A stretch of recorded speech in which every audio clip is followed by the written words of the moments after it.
Hi, everybody. I'd like to start with a quiz. Who of you knows what these people have in common? That's Taylor Swift, that's Barack Obama, and that's Bill Gates. Any ideas? Rich, yeah. Successful, yeah. Maybe another one. Venus Williams, long-time #1 tennis player. And yeah, me. Not that famous, not that rich or successful, but we have one thing in common, and we have it in common with 500 million people that at one point in their lifetime were part of the worldwide Scouts and Guides movement. There's a lot of us. Thank you. Thank you. There's a lot of us, and if you think about it, think back about the 4 people that I showed you, so the famous ones, the Taylor Swifts and Barack Obamas of this world. If you think about it, along their lifetimes, they've had to overcome huge obstacles. I mean, becoming the US president, that's not a walk in the park. Or becoming the most prominent singer, arguably, of our times, is not that easy. So, obviously, they must have had the belief that they can act in certain ways to reach their goals. And this belief that you can act in certain ways and reach your goals, it has a name. It's called self-efficacy. Self-efficacy. It's a kind of self-consciousness, or self-confidence much more, which makes you believe that you can get to where you want, that you can become the President of the United States. And there's a chap called Albert Bandura that, quite some time ago, developed a whole concept about this. Again, think about it as self-confidence. And I'll tell you why it matters in today's world. In my opinion, at least, there's 2 main reasons for that. The first one is about skills. Skills change all the time. I mean, when I was born, the internet was not a thing, and I'm in my late 20s. And when all of us were born, ChatGPT did not exist. In fact, it was not published until 1.5 years ago. And now it's being rolled out across companies, and people are getting nervous. They have to learn this new skill and to adapt to this new situation. And at the same time, we face a different crisis, and I'm not qualified to judge whether both are related. It's about a crisis that's hitting many of our countries, and it's about mental health. We know that the World Health Organization estimates that 14%, that's 1 in 7 children, more or less, between 10 and 19, so youth, 14% suffer from depression, anxiety, bad things that you don't want to live through. It's a big topic. Now, we should probably talk about that.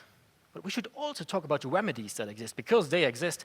Actually, quite recently, the famous scientific journal Nature published a study in which the clear links between resilience against mental health conditions, self-efficacy, and physical activity, so sports, is clearly demonstrated.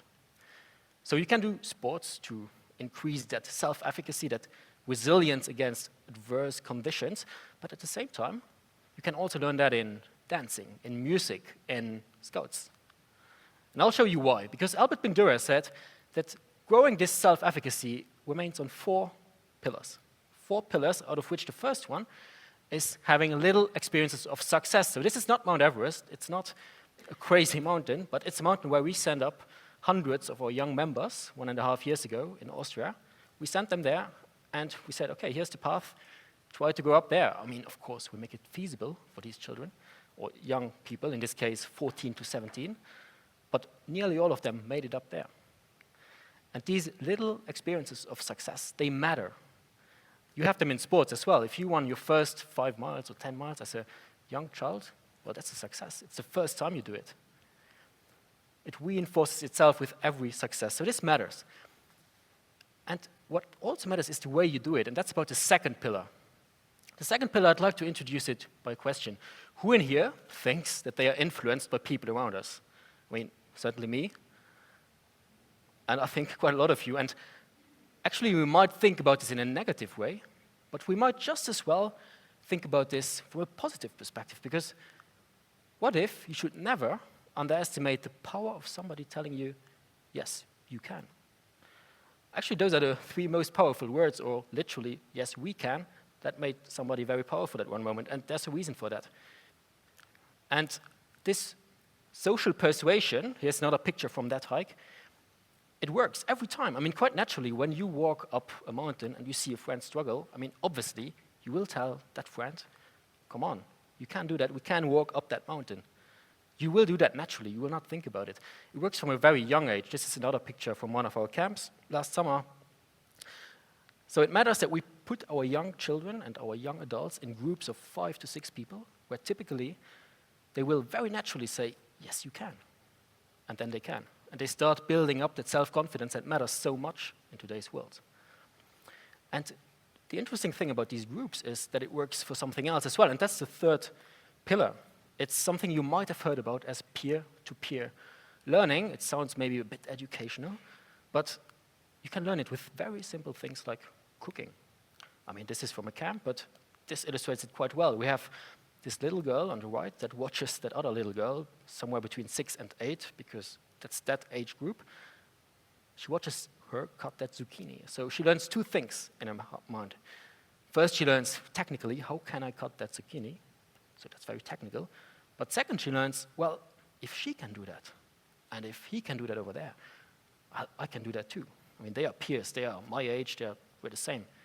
So this is a very effective method because you don't notice that you actually learn. It works every time. We do it from a young age to a very old age. But for that to happen, you have to keep in mind the 4th pillar, which is about being in a context where you get into these new states emotionally and also with your body, because it's not natural to be in these settings normally.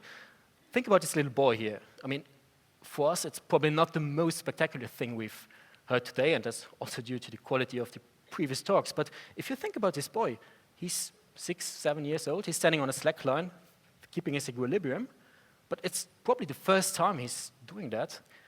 It's the first time he's sleeping away from his parents' place. There's lots of people, there's noises he's not used to.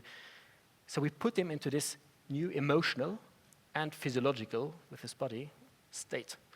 And that's something we do systematically in Scouting in a safe way, with a framework of qualified leaders, but still we do that. And then that little child, or these young people who probably have never been up that mountain, well, they learn, yes, I can do that, and I can actually put my emotional and body boundaries further away. So why won't I be able to do something else next time and walk up a higher mountain or climb a longer slackline? That works every time. So these 4 pillars, they are quite central to Scouting. We do that systematically. We've been doing it for 120 years nearly. We do it with nearly 10,000 people in this country. But you can also learn it in sports, of course.